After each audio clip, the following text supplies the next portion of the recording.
The day my father's will was read, I wore his favorite sweater. It still smelled like his cologne, a scent that had always meant safety and home. I never imagined it would become the armor I'd wear on the day my sister destroyed our family. I'm Caitlin, and this is the story of how betrayal became my stepping stone to success. Is this some kind of joke? I gripped the edge of the mahogany conference table, staring at the lawyer across from me. The document in front of me couldn't be real. There must be a mistake. I assure you, Ms. O'Brien, everything is in order. The lawyer adjusted his glasses, his expression carefully neutral. Your father's entire estate, including the family business, has been left to your sister Valerie. I turned to look at Valerie, who sat beside me with a practiced look of sympathy on her face. The same face she'd worn at Dad's funeral 3 days ago. Val, you knew about this? My voice cracked. Did you know all along? She reached for my hand, but I pulled away. Katie, Daddy just wanted what was best for the family business. You know how impulsive you can be with money. Impulsive? I stood up so fast my chair scraped against the floor. I worked alongside Dad every day for the past 5 years while you were off finding yourself in Europe. Please, let's keep this civil. The lawyer interjected, but I barely heard him. Tell them about the conversation we had last Christmas, I demanded, my hands shaking. Tell them how Dad promised we'd run the company together. Valerie's face hardened slightly. People change their minds, Katie. Daddy changed his in the end. He knew I had the better head for business. I laughed, a hollow sound that echoed in the sterile conference room. The better head for business? You haven't worked a day in your life. That's enough. Valerie stood, smoothing her designer dress. I know you're upset, but this is what Daddy wanted. I'm sure we can find you a position in the company somewhere. Maybe in HR? The condescension in her voice made my blood boil. This was the same sister who used to braid my hair and share her ice cream with me on hot summer days. Now she stood before me, a stranger wearing familiar skin. I don't want your charity, I spat, gathering my things. Keep it all. Keep every last penny. As I reached the door, Valerie called out, Don't be dramatic, Katie. Where are you even going to go? I turned back one last time, meeting her eyes. Watch me, Val. Just watch me. Outside, the autumn air hit my face like a slap. I made it halfway to my car before my legs gave out, and I slumped against a nearby tree. My phone buzzed, a message from Layla. How did it go? Want me to come over? I typed back quickly. Meet me at Adrian's office instead. I need to talk to him. 20 minutes later, I sat in Adrian's modest consulting firm, pouring out the whole story. He listened quietly, his years of experience evident in his thoughtful expression. So what now? He asked when I finished. What's your next move? I don't know, I admitted, wiping away angry tears. I always thought family meant something. That blood was thicker than water. It is. Adrian leaned forward, his eyes intense. But sometimes it's also more poisonous. The question isn't what Valerie did, it's what you're going to do about it. I want to prove her wrong, I said, my voice stronger than I felt. I want to show her that I'm not just the impulsive little sister who needs looking after. Adrian smiled, reaching for his laptop. Then let's make a plan. I've been watching you work with your father's company for years, Caitlin. You have instincts that can't be taught. But I have nothing, I protested. No capital, no connections. You have me, he interrupted. And you have something more valuable than money. You have motivation. Sometimes the best businesses are built not from opportunity, but from necessity. As Adrian pulled up a blank business plan template, I felt something shift inside me. The hurt was still there, raw and bleeding, but alongside it grew something else. Determination. One day, I promised myself silently, Valerie's going to realize what she threw away. And when that day comes, I'll be ready. I pulled Dad's sweater tighter around me, inhaling that familiar scent one last time. Then I straightened my shoulders and turned to Adrian's screen. Okay, I said. Let's begin. 6 months of rejection letters had taught me one thing. Starting over is a special kind of hell. I sat in my tiny rented office space, staring at yet another thanks but no thanks email when Layla burst through the door. "You need to see this." She thrust her phone in my face, nearly knocking over my coffee. It was an article about Valerie's latest business acquisition, a luxury yacht charter company in Miami. The photo showed her smiling on deck, champagne in hand, wearing what looked like half my old yearly salary on her wrist. "Delete it," I said, turning back to my laptop. "I don't need the distraction." "You're right." Layla flopped into the chair across from me. "So what's the plan for today, boss?" I pulled up my presentation slides. "Meeting with potential investors at 2. If I can just get one of them to believe in this concept." "They will," she assured me. "Your sustainable packaging idea is brilliant. Those big corporations are destroying the planet, and you're offering them a solution that actually saves them money."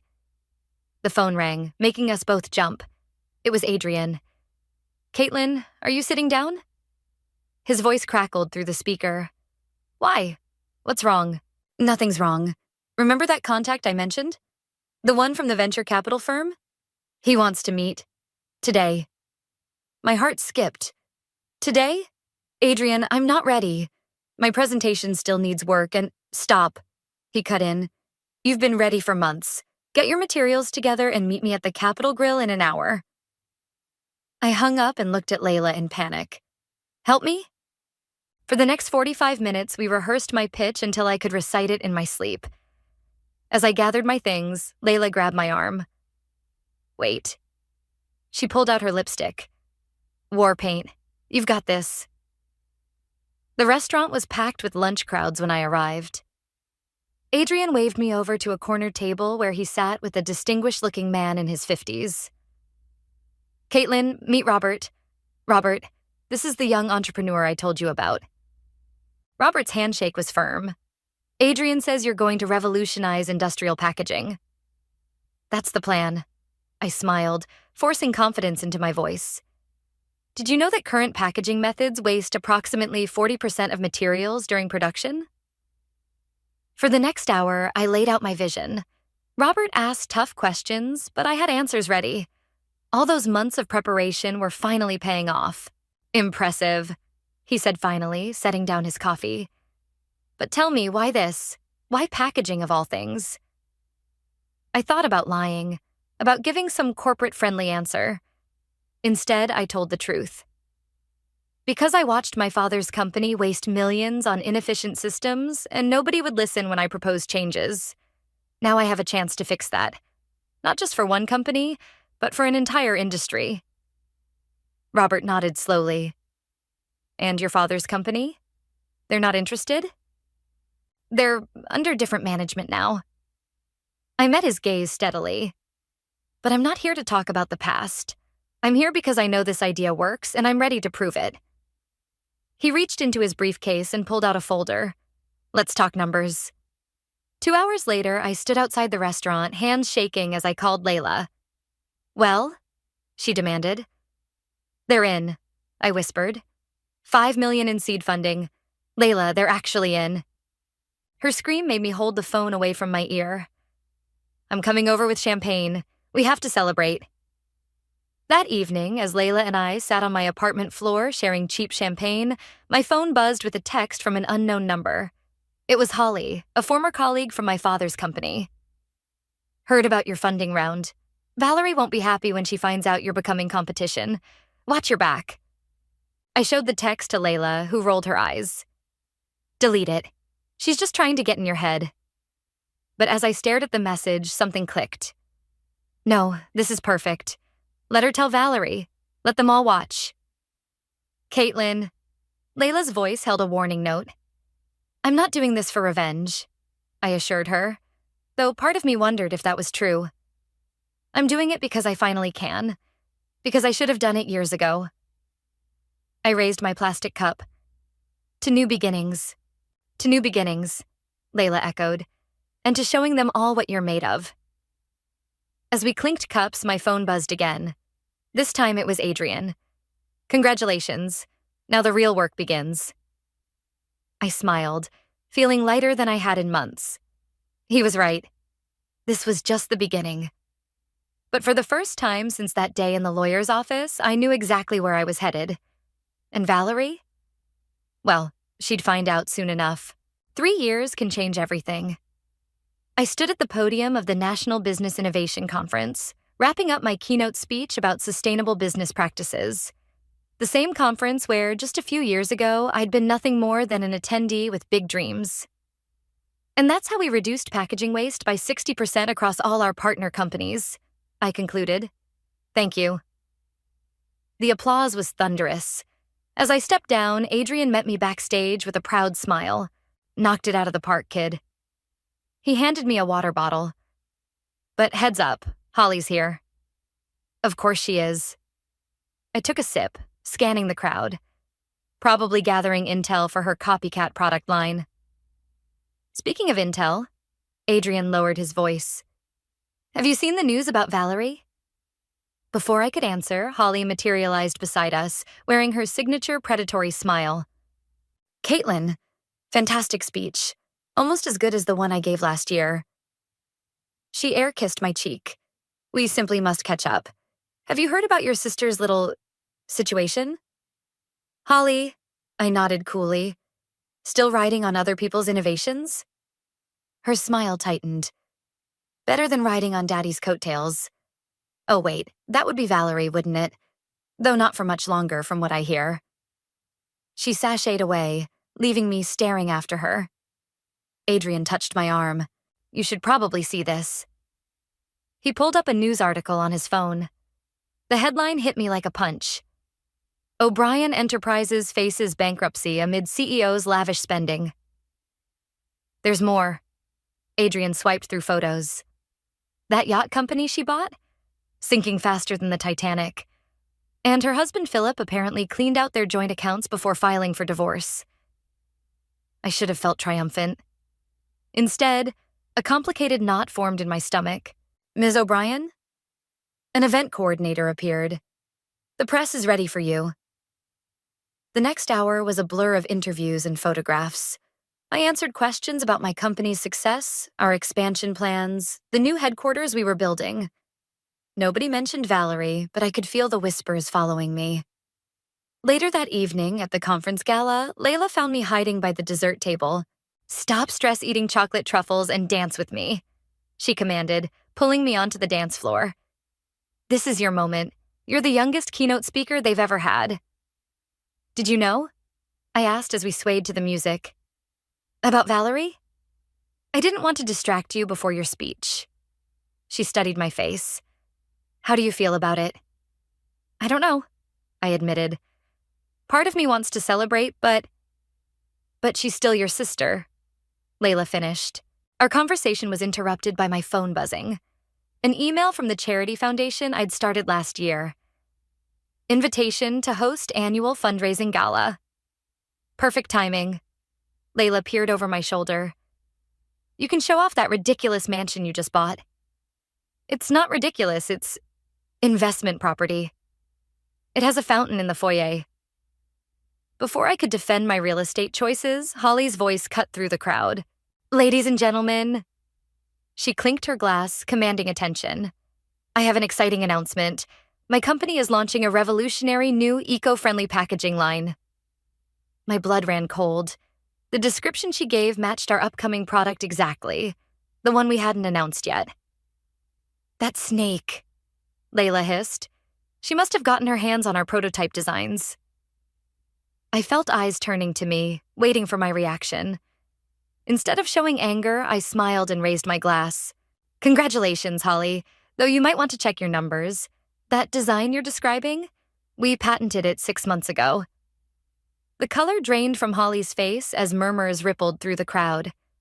Adrian appeared at my side, grinning. Already sent cease and desist letters to her office. Told you we should patent everything early. As Holly made a hasty exit, my phone buzzed again. This time, it was a text from an unknown number. Katie, it's me. Can we talk? Please. My hands trembled as I showed the message to Layla. Valerie, she whispered. Are you going to respond? I stared at the screen, remembering the last time I'd seen my sister. The way she'd dismissed me, treated me like a child who needed managing. Not tonight, I decided, putting my phone away. Tonight we celebrate. But as the evening wore on, I couldn't shake the image of Valerie alone in that big empty house, watching her empire crumble. I thought of Dad, of what he would say if he could see us now. "Karma's a funny thing," Adrian said, appearing beside me with fresh champagne. "Question is, what are you going to do with it?" I took the glass, watching the bubbles rise. "I'm going to host that charity gala," I decided, "and I'm going to make sure everyone gets an invitation, including Valerie. The ice sculptures are melting." I paced the grand foyer of my mansion, phone pressed to my ear. "And the caterer's running late." "Breathe," Layla commanded through the speaker. "Everything's under control. I'm handling the caterer, and nobody cares about ice sculptures anyway." She was right, of course. The real reason for my anxiety had nothing to do with melting ice or late catering. It was the thought of seeing Valerie again after all these years. "Did she RSVP?" I asked, though I'd checked the list a dozen times. "Yes, and you know it. Now go get dressed. I'll be there in 20 minutes.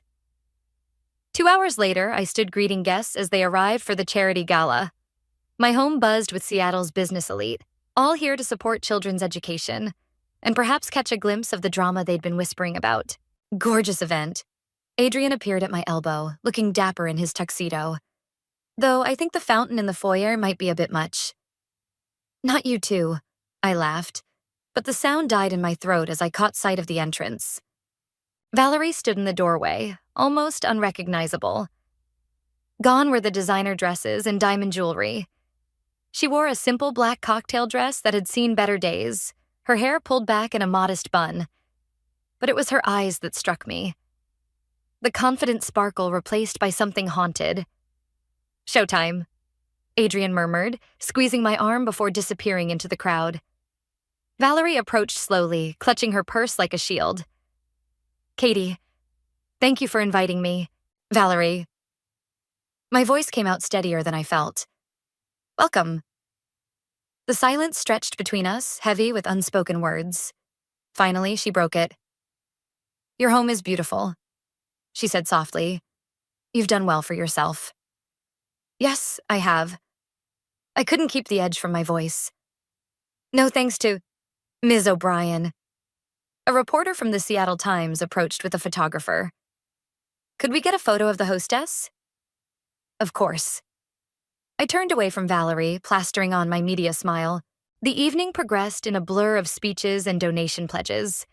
I was announcing the final fundraising total when I noticed Valerie slip out onto the terrace.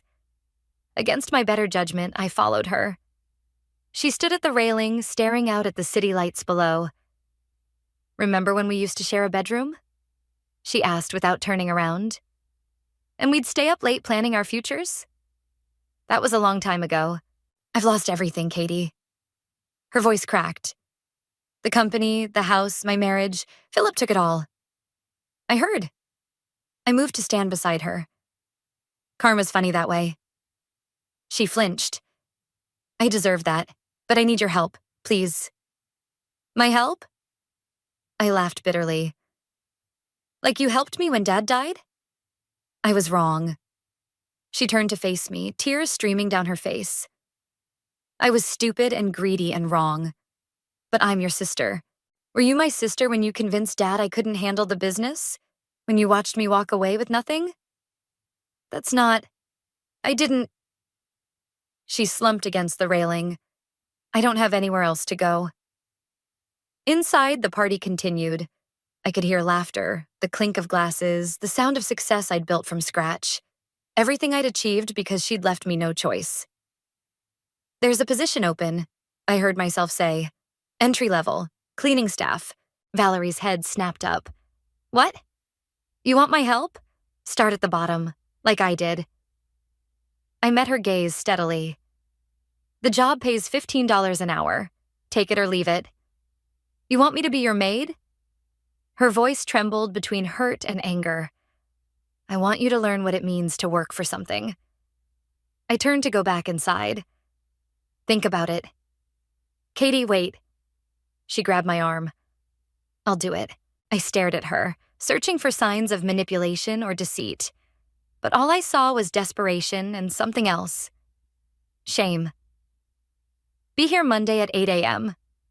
I pulled away gently. Don't be late. As I walked back into the gala, Layla intercepted me. I saw Valerie leave. Are you okay? She's starting work here on Monday, I said, grabbing a champagne flute from a passing waiter. As what? Layla's eyes widened as I told her. Holy shit, that's either brilliant or cruel. I'm not sure which. Neither am I. I watched the bubbles rise in my glass. But it feels like something needs to break before it can be fixed. Just be careful, Layla warned. Karma works both ways. I nodded, but my mind was already racing ahead to Monday morning, wondering if Valerie would actually show up. And if she did, what then? The answer would come sooner than I expected. Monday morning arrived with a surreal quality. I sat at my kitchen island, watching the security camera feed on my tablet as Valerie pulled up in a beat-up Honda Civic, a far cry from her usual luxury vehicles. You're really doing this? Layla asked, setting down a coffee mug beside me. She'd stayed over, claiming she needed to work on project files, but we both knew she was here for moral support. She's 3 minutes early, I noted, ignoring the question. The doorbell rang. Maria, my regular housekeeper, answered it. I'd briefed her yesterday about training the new hire, carefully avoiding any mention of our relationship. I switched to the foyer camera feed. Valerie stood awkwardly in jeans and a plain t-shirt, looking like a stranger in her own skin. I should go down, I said, not moving. No, Layla touched my shoulder. Let Maria handle it. That's what you'd do with any other new employee, right? She was right, but it didn't make it any easier to watch Maria hand my sister a uniform and lead her to the staff changing room. My phone buzzed. A text from Philip, Valerie's ex-husband. Heard you hired Val. Careful. She'll rob you blind like she did me. I showed the message to Layla, who snorted. Rich, coming from the guy who emptied their joint accounts. What really happened there? I asked. Adrian mentioned something about fraud. From what I heard, Philip was running a Ponzi scheme through their yacht business. When it started falling apart, he transferred everything to offshore accounts and disappeared. Left Valerie holding the bag with the investors. The irony wasn't lost on me. So she got played the same way she played me. Life's funny that way. Layla gathered her things for work. Just don't enjoy this too much, okay? After she left, I tried to focus on work emails, but my attention kept drifting to the security feeds. I watched Valerie follow Maria from room to room, learning to clean toilets and dust priceless artwork. Her hands shook as she carried cleaning supplies, and twice she had to stop to wipe tears. Around noon, my intercom buzzed. Ms. O'Brien? Maria's voice crackled through. The new girl cut her hand on some broken glass. Should I send her home? I closed my eyes, counting to 10. No, I'll handle it. Send her to the kitchen. Minutes later, Valerie appeared, cradling her hand. A bloody paper towel was wrapped around her palm. Sit. I pointed to a bar stool, pulling out the first aid kit. Let me see. It's fine, she mumbled. I can keep working. Valerie, sit down. She perched on the edge of the stool while I cleaned the cut. It wasn't deep, but it had bled quite a bit. Remember when you used to patch me up after I fell off my bike? She asked quietly. Remember when you used to look out for me instead of stabbing me in the back? Her face crumpled. I didn't mean to hurt you. I thought I was protecting you. Protecting me? I pressed the bandage perhaps a little harder than necessary. By taking everything? Philip convinced me you'd run the company into the ground. She winced at the pressure. He said you were too idealistic, too focused on environmental initiatives instead of profit. I believed him because it was easier than admitting I was jealous. Jealous? Of what? Of how much Dad loved you. How proud he was of your ideas. She looked down at her bandaged hand. I was the older sister, but you were always his favorite. I stepped back. anger warring with an unexpected pang of sympathy. That's not true. Dad loved us both. Maybe. She stood up, straightening her uniform. But he respected you more. And now I know why. Before I could respond, my phone rang. It was Adrian. "Turn on the business news," he said without preamble. Holly's company just announced bankruptcy. I grabbed the remote, switching on the kitchen TV. Sure enough, there was Holly, being escorted from her office building while reporters swarmed. Turns out copying our patent wasn't her only illegal activity, Adrian continued. She's been cooking the books for years. Valerie watched the screen, her expression unreadable. "That could have been me," she said softly. If I hadn't. But it wasn't," I finished. "You lost everything, but at least you didn't lose your freedom." She nodded, then gestured to the cleaning supplies. "I should get back to work."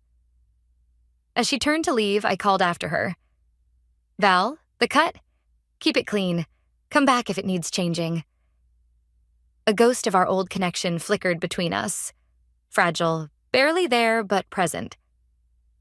"Thanks, Katie." She paused at the door. "For everything." I watched her go, wondering if this strange experiment in revenge was turning into something else entirely. Something neither of us had expected. 2 weeks into our new arrangement, I found Valerie crying in the laundry room. She sat on an overturned basket, shoulders shaking, clutching a familiar blue sweater, Dad's sweater. "I didn't know you kept it," she whispered as I stood in the doorway. "I wear it sometimes," I said, "when I need to make big decisions." She tried to fold it, her hands trembling. "I found his reading glasses in his desk after everything. I still have them in my apartment. My tiny, horrible apartment." I should have walked away. Instead, I sat on another basket across from her. "How bad is it? Really?" "Bad." She wiped her eyes with her sleeve. "The debt collectors call every day. I'm living off ramen noodles and my landlord's threatening eviction." Before I could respond, my phone buzzed. Adrian's message made my blood run cold. "Turn on the news now." I pulled out my tablet, Valerie peering over my shoulder as I opened a news stream. The headline blared, "Breaking, Philip arrested in Bali for international finance fraud." Oh God. Valerie's face went white. "They'll think I knew. The investors, the authorities, they'll think I was part of it." As if on cue, my phone exploded with notifications. Reporters wanting comments, business associates asking questions. "We need to get ahead of this," I said, already dialing Adrian. "Come with me." In my home office, Adrian was already on speakerphone with my PR team. "The press is going to be all over this," he warned. "They'll dig up everything. The inheritance, the company transfer, all of it." "Let them," I heard myself say. "We'll tell them the truth." "Katie, no." Valerie grabbed my arm. "You can't expose yourself like that. Your reputation." "We'll survive." I turned to her. "But we need to know everything. No more secrets." For the next 2 hours, Valerie laid it all bare. How Philip had manipulated her, using her insecurities about Dad's preferences to push his agenda. How he'd convinced her that taking control of the company was the only way to protect it from my risky environmental initiatives. He said Dad signed the new will voluntarily. She finished, her voice hoarse. I never knew about the forged documents until it was too late. Adrian's sharp intake of breath matched my own. Forged documents? I found out 6 months ago. Philip bragged about it during a fight. Said Dad never actually changed the will. By then, everything was falling apart, and I was too ashamed to tell you. My head spun. All this time, Dad hadn't betrayed me after all. "We can fix this," Adrian said firmly. "But we need to move fast. Caitlin, are you willing to make a public statement supporting your sister?" "Yes," I said, surprising myself. "But on one condition." I turned to Valerie. "You come work for me. Not as cleaning staff, in the company. Starting at entry-level management, learning the business properly this time." "Why would you do that?" She looked stunned. "After everything?" Because you're my sister, and because Dad would have wanted us to work together, like we were supposed to all along. The press conference the next day was a circus. I stood at the podium, cameras flashing, and told our story.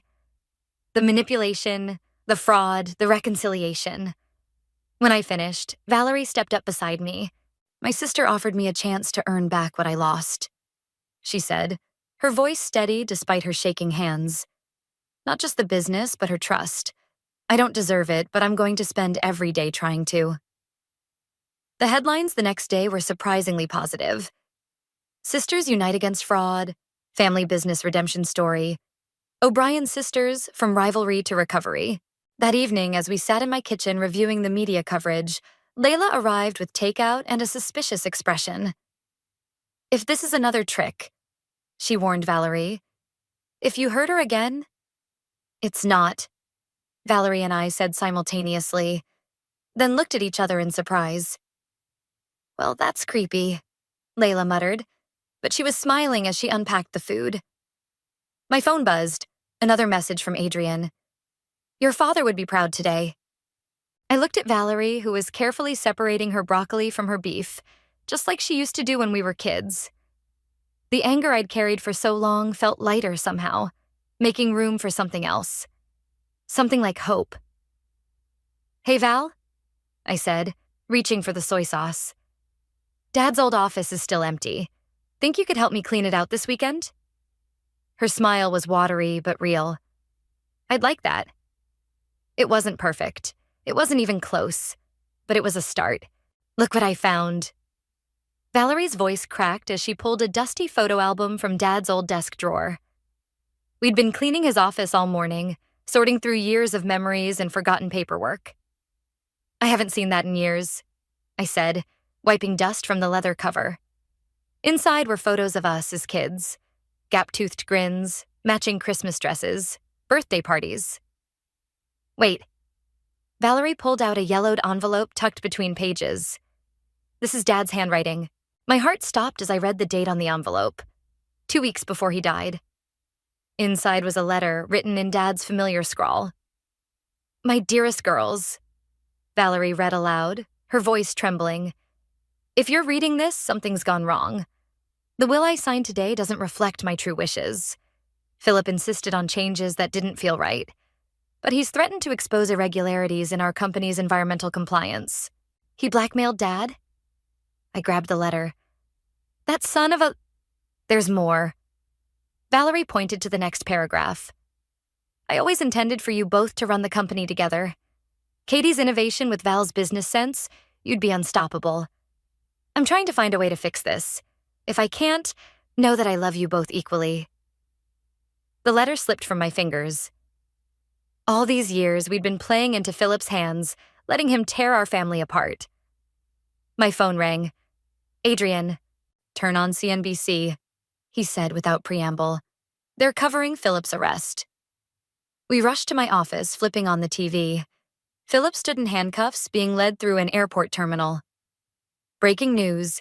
International authorities have uncovered evidence of widespread fraud spanning multiple companies," the reporter announced. "Sources say Philip Sanderson manipulated corporate documents, including his former father-in-law's will. We need to go public with the letter," I said, already reaching for my phone. "Wait." Valerie caught my wrist. "There's something else you need to know first." She pulled out her phone, showing me an email from last year. It was from Philip to her, threatening to reveal her role in environmental violations if she didn't transfer more company assets to their joint accounts. "I was trying to protect Dad's legacy," she whispered. "But I just made everything worse." "You should have told me." "I know. I was ashamed. Scared." She met my eyes. "The old me would have hidden this forever. But I'm done with secrets." My phone buzzed again. Layla this time. "Have you seen the news? Holly's giving interviews, claiming she has dirt on both of you."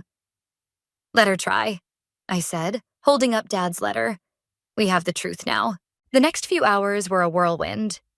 We called Adrian and our legal team, setting up an emergency press conference. By evening, we stood together at company headquarters, facing a room full of reporters. Today we discovered evidence that proves what we've long suspected, I began, holding up the letter. Our father was coerced into changing his will through blackmail and fraud. Valerie stepped forward. I take full responsibility for my part in this. I let fear and manipulation cloud my judgment, and I hurt the person who mattered most, my sister. The questions came rapid fire. Will you press charges against Philip? What about the environmental violations? Is this why Holly's company really went bankrupt? One at a time, Adrian intervened from the sidelines. Ms. O'Brien, both Ms. O'Briens, will address everything. As we answered questions, I felt something shift in the room. The story wasn't just about corporate fraud anymore. It was about family, redemption, and the courage to face hard truths. Later that night, back in Dad's office, Valerie and I sat surrounded by boxes and memories. Remember when we used to sneak in here and play office? She asked, picking up his old nameplate. You always made me be the secretary. Because you had better handwriting. She laughed, then grew serious. I'm sorry, Katie, for everything. I know. I reached for Dad's sweater, draped over his chair.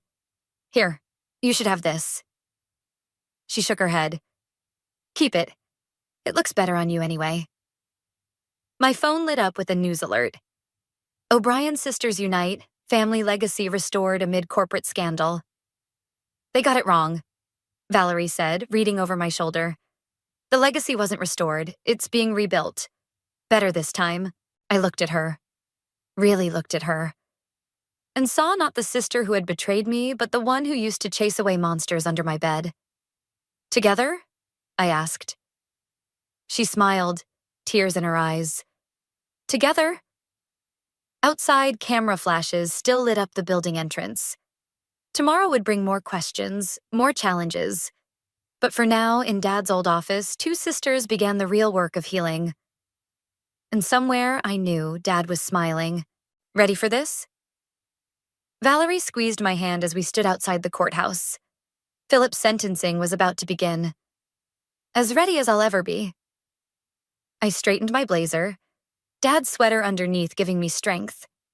Inside, the courtroom buzzed with tension. Holly sat in the back row, looking deflated since her failed attempt to smear our names had backfired. When Philip was let in, he barely resembled the polished businessman who'd torn our family apart.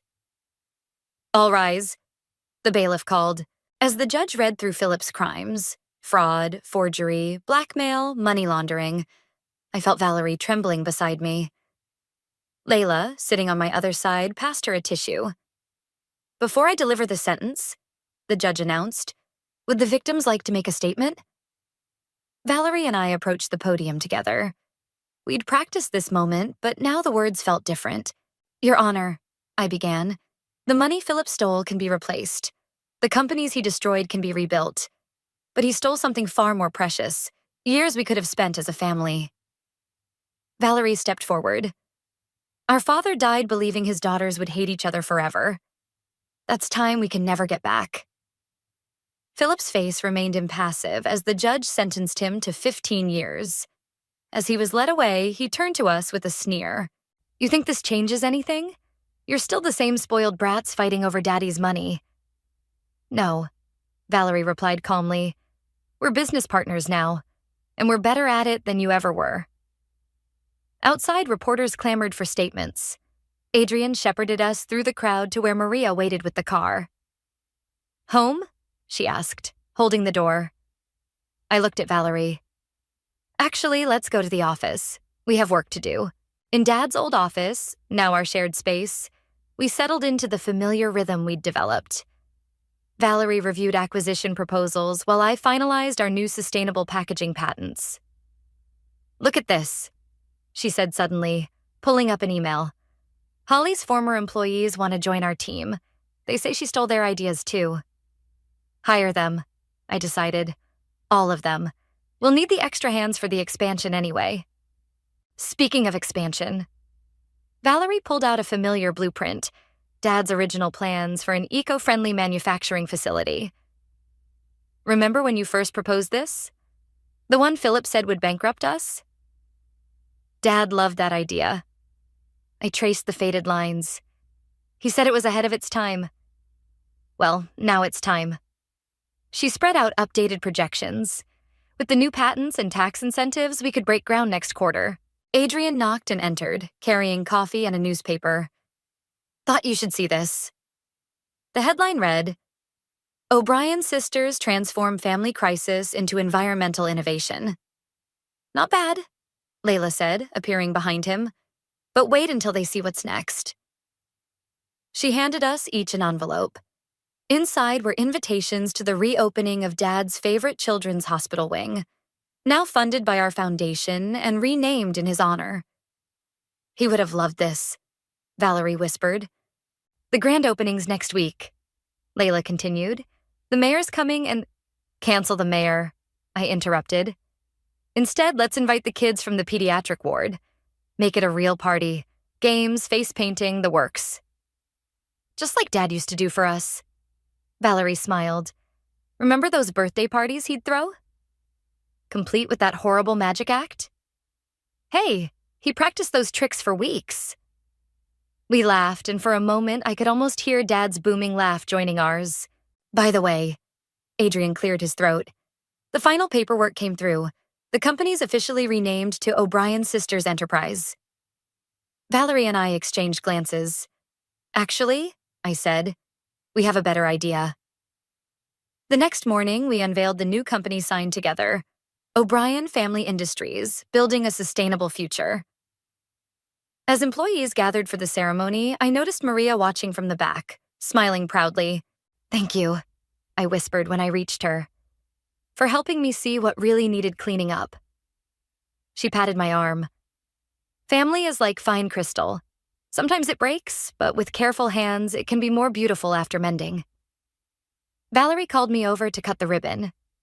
As we stood together, scissors poised, I felt Dad's presence stronger than ever. We did it, Dad, I murmured. Not the way you planned, but maybe better. The ribbon fell, and applause erupted. Valerie hugged me tight, whispering, Think we can finally stop competing and just be sisters? I hugged her back, feeling the last pieces of resentment fall away. I think we already have. Above us, the new sign gleamed in the morning sun, promising not just a sustainable future for the environment, but for our family too. Sometimes the best revenge isn't revenge at all. It's proving that love is stronger than hate, that truth prevails over lies, and that sisters can find their way back to each other no matter how far they've strayed.